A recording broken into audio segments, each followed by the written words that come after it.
Hello friends, मैं हूं कमलेश कुमार और आप देख रहे हैं के sir psycho English classes. Friends, आज के इस वीडियो के माध्यम से हम लोग जानेंगे द सेंटेंस अर्थात वाक्य के बारे में और वाक्य के हिस्से के बारे में, मतलब वाक्य को कितने पार्ट्स में डिवाइड किया जा सकता है। तो आज के इस वीडियो को देखने के बाद आप लोग कंप्लीटली नॉलेज प्राप्त कर लेंगे ये सेंटेंस के पार्ट्स के बारे में। ठीक है, तो आइए बिना देरी किए हुए मैं आप लोग को ले चलता हूँ इस वीडियो में। सबसे पहले देखेंगे हम लोग क्या उसकी डेफिनेशन, सेंटेंस की डेफिनेशन अर्थात सेंटेंस की डेफिनेशन क्या होती है, या वी कैन से कि व्हाट इज अ सेंटेंस। तो we can say that a group of words which gives a complete sense is called sentence. We can say a group of words which gives a complete sense is called sentence। अर्थात एक ऐसा शब्दों का समूह जो पूर्ण meaning देता है, कोई ना कोई सेंस देता है, उसे हम लोग कहते हैं सेंटेंस। जब उसका कोई ना कोई कंप्लीट सेंस निकलता है, कोई पूर्ण अर्थ निकलता है, तब हम उसे क्या कहते हैं, एक सेंटेंस कहते हैं, एक वाक्य कहते हैं फ्रेंड्स। ओके ना। Here is some examples. देखिए क्या है, ही वर्क्स वेरी हार्ड। यहाँ पे एक सेंटेंस एग्जाम्पल दिया गया क्या, ही वर्क्स वेरी हार्ड। ये एक शब्दों का समूह है जिसमें आपका ही एक वर्ड है, एक वर्क्स आपका वर्ड है, एक आपका वेरी है और दूसरा हार्ड है। ओके ना। सो यहाँ पर दो और 3 और 4 जो है सेंटेंस के वर्ड्स दिए गए हैं। अब इन वर्ड्स को हमने रखा है ग्रुप में, और जिस ग्रुप में रखा है उस ग्रुप को हम लोग क्या कहते हैं, सेंटेंस कहते हैं आप। ठीक है। ऐसे ही एक नेक्स्ट एग्जांपल हमने लिया है, Mohan is writing a letter. अर्थात Mohan is writing a letter का मतलब क्या हुआ, मोहन एक पत्र लिख रहा है। ओके ना। तो यहाँ पर मोहन एक पत्र लिख रहा है, कंप्लीट सेंस दे रहा है। ही वर्क्स वेरी हार्ड, ये भी जो है एक शब्दों का समूह है जो आपको कंप्लीट नॉलेज दे, कंप्लीट सेंस दे रहा है। Reason while we can say these both the sentences are known as sentences. यानी कि ये जो दोनों शब्दों के समूह है और ये दोनों जो शब्दों के समूह हैं, तो इनको हम लोग क्या कहेंगे, तो इनको हम लोग कहेंगे वाक्य। ठीक है फ्रेंड्स। ओके, सो नेक्स्ट में हम लोग बात करते हैं किसकी, पार्ट्स ऑफ सेंटेंस की। मतलब पार्ट्स ऑफ सेंटेंस के कितने पार्ट होते हैं, वाक्य के कितने भाग होते हैं। तो सबसे पहले हम लोग बात करेंगे सब्जेक्ट पार्ट के। सेंटेंस के 2 पार्ट होते हैं, एक आपका सब्जेक्ट होता है, दूसरा आपका प्रेडिकेट होता है। ठीक है फ्रेंड्स। सब्जेक्ट का मतलब होता है कर्ता और प्रेडिकेट का मतलब होता है विधेय। अर्थात सब्जेक्ट एक सब्जेक्ट होता है जो जिसके जो गवर्निंग करता है सेंटेंस की, अर्थात जो किसी कार्य को करने का कार्य करता है, उसी को हम लोग क्या बोलते हैं, सब्जेक्ट कहते हैं। ठीक है। और या फिर हम लोग इस तरह से डिफाइन कर सकते हैं कि एक वाक्य में जिसके बारे में बोला जाता है वह कहलाता है सब्जेक्ट, और जो बोला जाता है वह कहलाता है प्रेडिकेट। अर्थात किसी के बारे में बोला जाता है तब वो सब्जेक्ट हो गया, और जो भी उसके बारे में बोला जाता है वह क्या कहलाता है, प्रेडिकेट कहलाता है। जैसे यहाँ पे देखिएगा, ही वर्क्स वेरी हार्ड। अब यहाँ पर ही है, ही के बारे में बोला गया है कि वर्क्स वेरी हार्ड, वह कठिन परिश्रम करता है। तो परिश्रम करता है, कठिन परिश्रम करता है, ये क्या हो गया, ये आपका प्रेडिकेट पार्ट हो गया, और जो ही है वो क्या हो गया, आपका सब्जेक्ट पार्ट हो गया।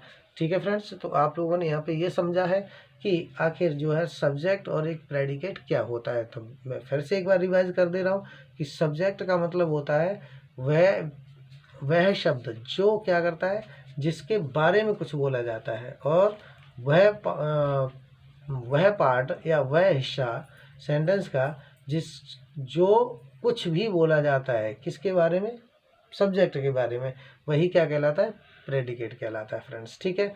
अब देखिएगा, सब्जेक्ट और प्रेडिकेट को अलग अलग करने का तरीका हमारे पास में क्या है, तो बहुत ईजी है, कुछ भी नहीं करना है आपको। क्या करना है, हियर इज एग्जाम्पल।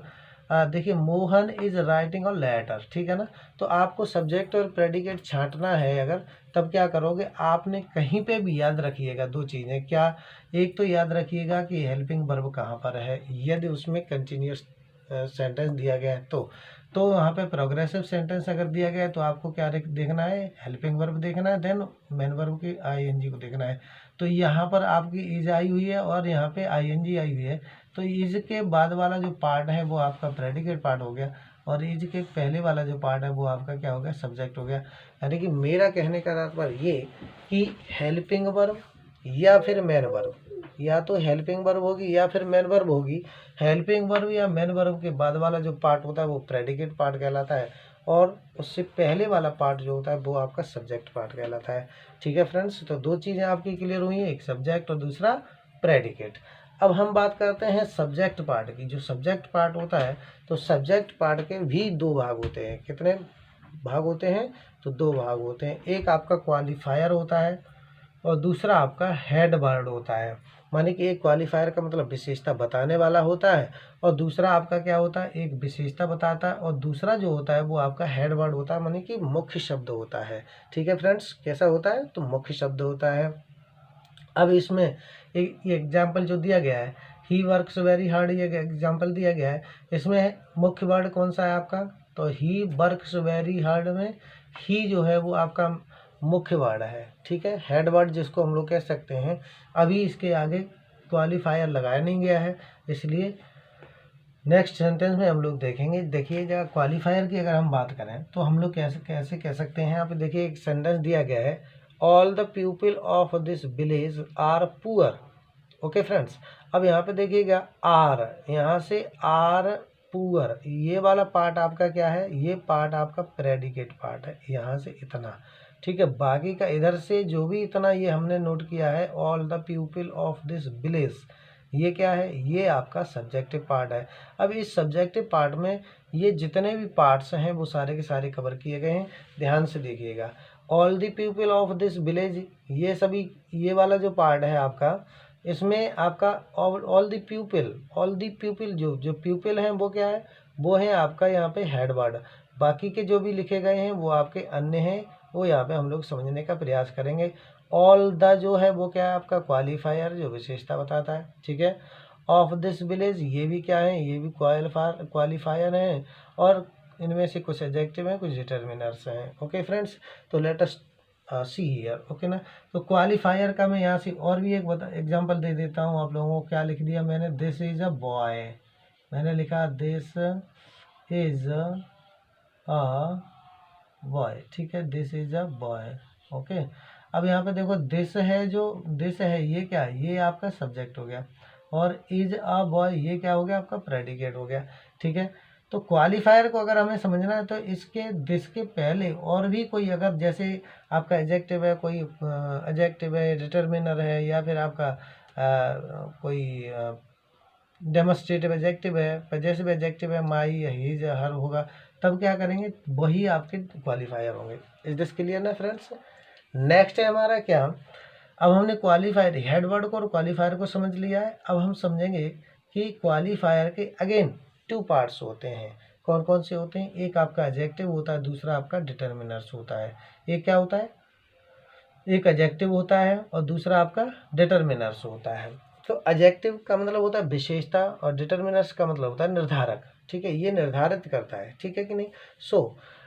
अब यहाँ पे हम लोग देखेंगे क्या, निर्धारक भी कह सकते हैं और इसको निश्चयवाचक भी कह सकते हैं। अब यहाँ पे समझेंगे कि एक सेंटेंस जो होता है तो उसमें ये एडजेक्टिव और डिटर्मिनर्स कैसे होते हैं। यहाँ पे समझिएगा, all the people of this village are poor.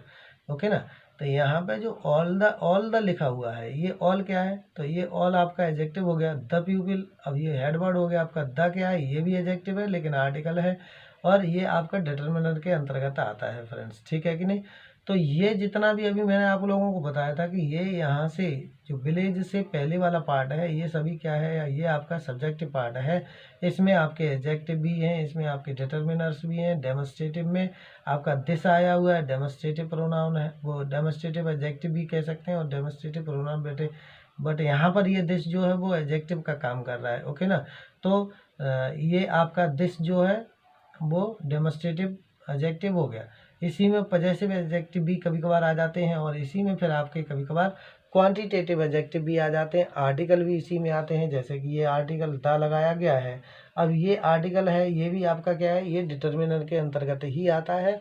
और मैं आप लोगों को एक मुख्य बात बता दूं, वो क्या है कि आर्टिकल्स जो होते हैं वो आपके काउंट किए जाते हैं किस में, वो आपके काउंट किए जाते हैं एडजेक्टिव में, वो एक तरह से एडजेक्टिव ही होते हैं, ठीक है कि नहीं, और वो डिटर्मिनर्स में आते हैं।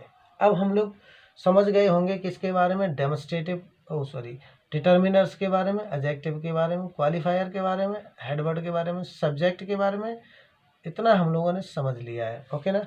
अब जैसे कि यहाँ पर डेमोस्ट्रेटिव एडजेक्टिव होते हैं, तो वो कौन कौन से होते हैं आपके, ये हो सकते हैं आपके दिस है, दैट है, दीज है, दोज है, etc। ये आपके डेमोस्ट्रेटिव प्रोजेक्ट एडजेक्टिव हो सकते हैं। यहाँ पर जैसे लिखा हुआ all the people of this village, तो दिस है, दिस क्या है, डेमोस्ट्रेटिव एडजेक्टिव है। इसी तरह से पजेसिव एडजेक्टिव की बात करेंगे तो यहाँ पर दिया होता है, क्या दिया होता है, माई है, हर है, हिज है, अवर है, देयर है, ओके ना। तो यहाँ पर दिए होते हैं उनको हम लोग पजेसिव एडजेक्टिव कहते हैं, ठीक है। ये आते किस में, डिटर्मिनर्स में आते हैं। नेक्स्ट है हमारा क्वांटिटेटिव एडजेक्टिव, तो इसमें सम, एनी, मैनी, मच, मोर, etc, वो सब किस में आते हैं, इसमें आते हैं आपके, ठीक है।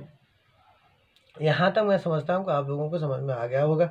नेक्स्ट पार्ट की हम लोग चर्चा करते हैं, और नेक्स्ट पार्ट जो हमारा है वो क्या है, प्रेडिकेट पार्ट, ओके ना। तो प्रेडिकेट यानी कि होता है विधेय। अब प्रेडिकेट पार्ट के पुनः 3 भाग होते हैं, 3 पार्ट होते हैं। कौन सा, एक तो आपका वर्ब होती है, दूसरा ऑब्जेक्ट होता है, और तीसरा कॉम्प्लीमेंट होता है फ्रेंड्स, ठीक है कि नहीं। क्या होता है, एक आपकी वर्ब होती है, दूसरा क्या होता है, ऑब्जेक्ट होता है, और तीसरा आपका क्या होता है, कॉम्प्लीमेंट होता है। अब यहाँ पर देखिएगा, Mohan is writing a letter, okay ना फ्रेंड्स। तो मोहन क्या है, मोहन तो सब्जेक्ट हो गया, इसके बाद वाला जो रिमेनिंग पार्ट है वो क्या कहलाएगा, प्रेडिकेट कहलाएगा, जिसमें ये आपकी हेल्पिंग वर्ब है, ये आपकी हेल्पिंग वर्ब है, ये क्या है, तो ये आपकी मेन वर्ब है, ठीक है फ्रेंड्स। अ लेटर ये क्या है, ये ऑब्जेक्ट है, ठीक है, क्या है, ऑब्जेक्ट है, ओके ना। इसी में ये ऑब्जेक्ट जो है वो एक कॉम्प्लीमेंट का भी काम करता है, मतलब बाकी के पूरक के रूप में भी काम करता है। तो इसलिए हम लोग कह सकते हैं कि वर्ब, ऑब्जेक्ट, कॉम्प्लीमेंट, ठीक है। तो प्रेडिकेट के कितने पार्ट होते हैं, 3 पार्ट होते हैं, वर्ब, ऑब्जेक्ट, कॉम्प्लीमेंट। अब हम लोग ऑब्जेक्ट की चर्चा करें तो ऑब्जेक्ट जो है वो 2 पार्ट, ऑब्जेक्ट के 2 पार्ट होते हैं। कौन से होते हैं, यानी कि ऑब्जेक्ट के 2 पार्ट नहीं फ्रेंड्स, 2 तरह का होता है ऑब्जेक्ट। क्या होता है, एक तो आपका होता है डायरेक्ट ऑब्जेक्ट, और दूसरा होता है आपका इनडायरेक्ट ऑब्जेक्ट। कैसा ऑब्जेक्ट, डायरेक्ट ऑब्जेक्ट, और दूसरा आपका होता है इनडायरेक्ट ऑब्जेक्ट। तो डायरेक्ट ऑब्जेक्ट क्या होता है, तो नॉन लिविंग थिंग्स जो होती हैं वो कहलाती हैं आपका डायरेक्ट ऑब्जेक्ट, और जो लिविंग थिंग्स होती हैं वो कहलाती हैं आपकी इनडायरेक्ट ऑब्जेक्ट फ्रेंड्स। जैसे कि यहाँ पर एक एग्जांपल दिया गया है, क्या दिया है, he gave me a pen, okay ना, he gave me a pen. अब यहाँ पे समझो, ये जो ही है वो क्या हो गया, वो आपका सब्जेक्ट हो गया, गेव क्या है, तो ये वर्ब हो गई, मी क्या है, तो ये आपका इनडायरेक्ट ऑब्जेक्ट हो गया, अ पेन है, तो ये क्या हो गया, ये आपका डायरेक्ट ऑब्जेक्ट हो गया फ्रेंड्स, ठीक है कि नहीं। तो डायरेक्ट ऑब्जेक्ट, इनडायरेक्ट ऑब्जेक्ट को आपने समझ लिया है, वर्ब को समझ लिया है, कॉम्प्लीमेंट को समझ लिया है, ऑब्जेक्ट को समझ लिया है, प्रेडिकेट पार्ट को भी समझ लिया है। नेक्स्ट वीडियो में आप समझेंगे काइंड्स ऑफ सेंटेंस, अर्थात सेंटेंस के प्रकार। यहाँ पे आप लोगों ने पढ़े हैं पार्ट्स ऑफ सेंटेंस, सेंटेंस के अंग भाग। इस वीडियो को देखने के बाद में आप लोग जो है कंप्लीटली नॉलेज प्राप्त कर लेंगे किससे संबंधित, पार्ट्स ऑफ सेंटेंस के बारे में।